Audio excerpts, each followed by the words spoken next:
Arkadaşlar merhaba.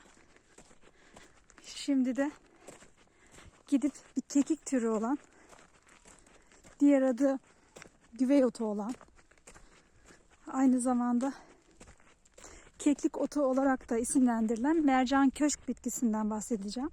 Mercan köşk bitkisi nasıl yetiştirilir? Onu anlatmaya çalışacağım sizlere. Bütün çalı bitkileri kolay yetişir. Fakat mercan köşk daha da kolay yetişen bir bitkidir. Şurada gördüğünüz mercan köşk bitkisi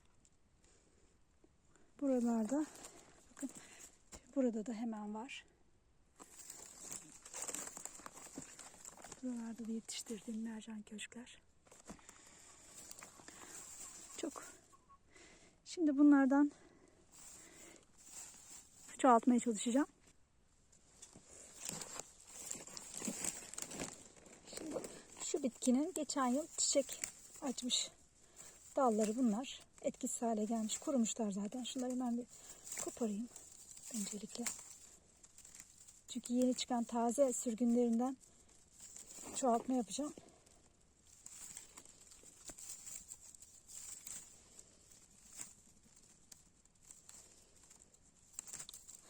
Aslında bu kadar zor değil. Evet. Bakın hemen şöyle göstereyim. Burada köklü olan, bakın kendi hemen zaten sürgünlerinden aldım. Kökleri hazır. Bunları zaten ekince, toprakla buluşturunca kendisi tekrar böyle bir öbek oluşturacak. Genelde şu filiz kısımları kullanılır. Balık yemeklerinde, et yemeklerinde kullanılır. Baharat olarak tüketilir. Çayı yapılır bu bitkinin. Çok güzel bir kekik türüdür. Mercan köşk bitkisi. Harika bir kokusu vardır. Çam limon arası kekik karışımı bir kokudur. Şimdi buradan toplamaya devam edeyim.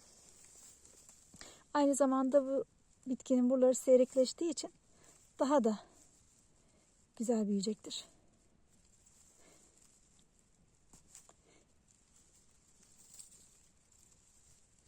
Köklü olmasına gerek yok. Bakın şurada hemen gövdeye yakın yerden kanırtarak, hafif zorlayarak çıkarıyorum. Şurada göstermeye çalışayım. Şurası özellikle çok belirgin olacak.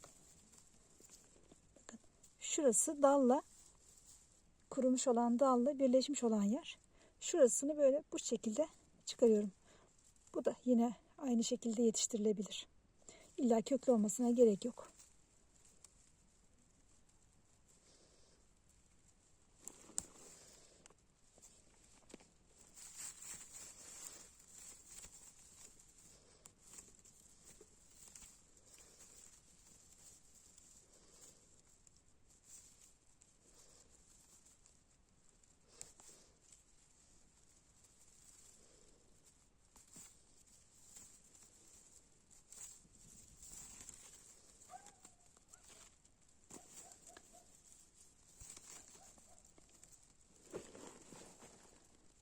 Biraz buradan çıkarması zahmetli oldu.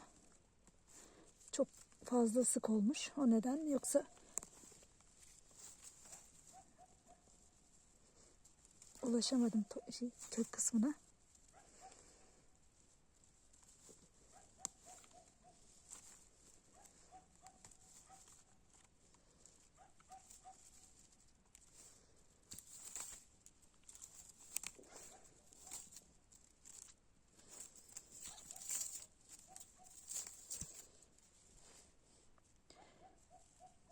Bunu da şu şekilde ikiye böldüm. Bir yan.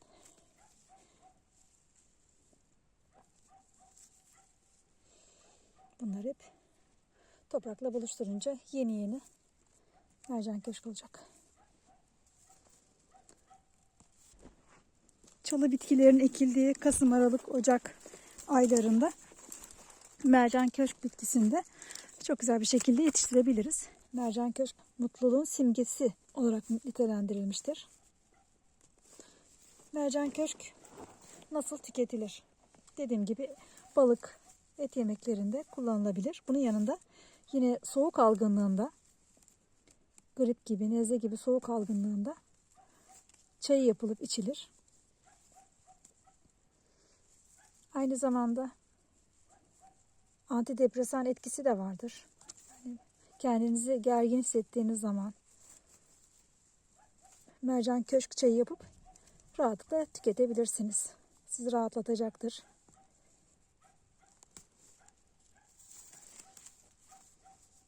Tüm kekik türlerinde olduğu gibi mikrop kırıcı özelliği de vardır mercan köşkün.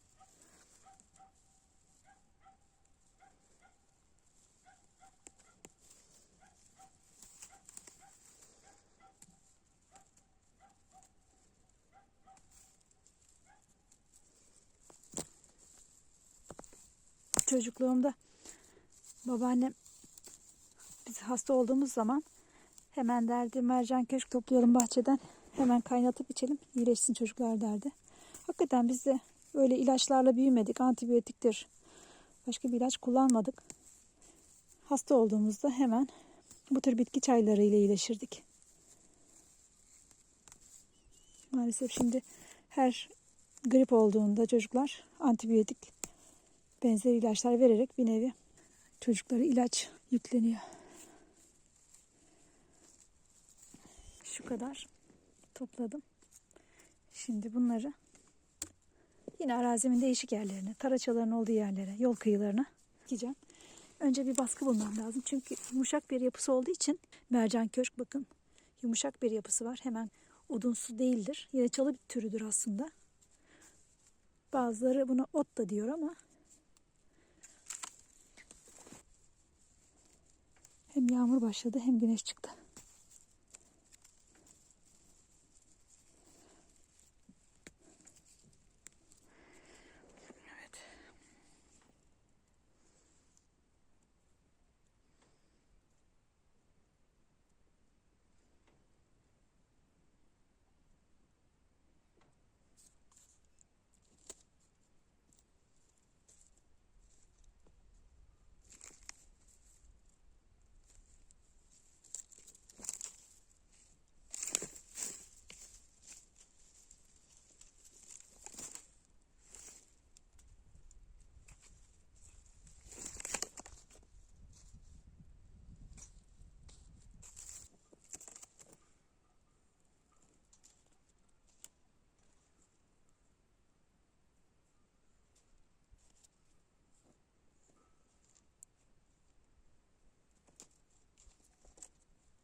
Neden bu kadar çok mercan köşk ekiyorum, biberiye ekiyorum, adıçayı ekiyorum. Bakın şu gördüğümüz bahçemin, kapalı bahçemin kıyısında biberiyeler ve adıçaylar ekmiştim. Orada bahar geldiği zaman öyle bir ot oluyordu ki otlardan yanlaşamıyorduk. O kadar çok ot ürüyordu, yabani otlar. Şimdi yabani otları bu biberiyeler baskıladı. Artık otlarla mücadele etmiyorum orada. Böyle güzel. Hem orada toprak kaymasını engelliyor. Hem de güzel bir görüntü elde ediyorum. Hem de çay ihtiyacımı bu şekilde karşılıyorum. Tabii bu kadar çayı da içmiyorum da. Şuraya da hemen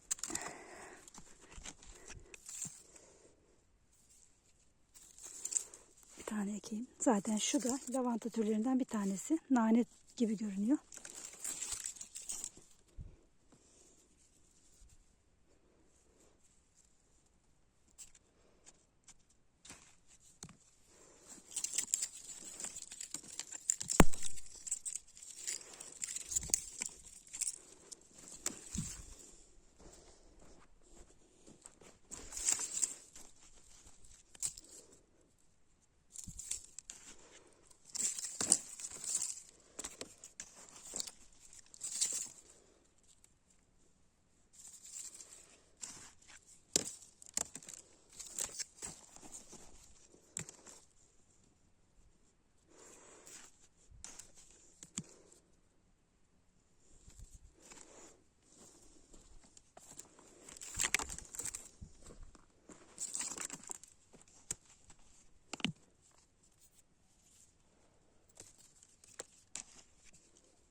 Özellikle kışın bu şekilde ektiğim çalı bitkilerini hiç sulamıyorum.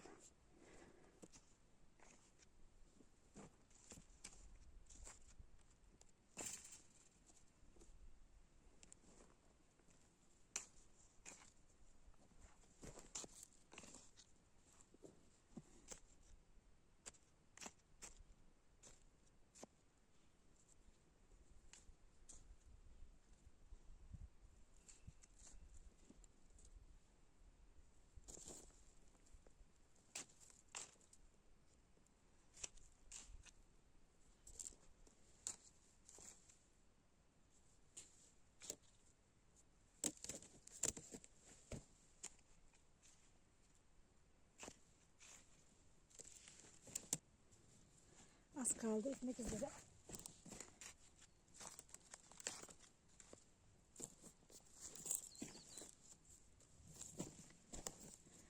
Boş bir uğraş gibi görünebilir şu anda yaptığım ama yaşadığımız yeri cennete çevirmek işte bu şekilde oluyor.